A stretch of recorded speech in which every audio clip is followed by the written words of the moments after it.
How to fix apps not opening on iPhone? Let's get started. First, check for app updates. Launch your App Store. Now click on the profile icon given at the top right. Now scrolling down, you're gonna find this option Update All. Click on that. This will update all the apps available in your device. Now try reopening the app to see if the issue is resolved. Next, update iOS software. For that, launch settings. Now scroll down and navigate to the option General. Head over to the option Software Update.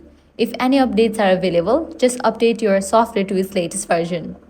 Next, check for device storage. Head back and navigate to the option iPhone Storage. Make sure you have enough storage in your device. If not, you can delete the unused apps or offload it. For that, launch the app that you don't use, click on Offload or Delete. Next, force restart your iPhone. Quickly press and release the volume up button. Quickly press and release the volume down button. Press and hold the side button until you see the Apple logo. Release the button and wait for your iPhone to reboot. Once it restarts, open the app again. Following these steps, your problem will be resolved. If this guide helped you out, do not forget to like, share, and subscribe. Thanks for watching.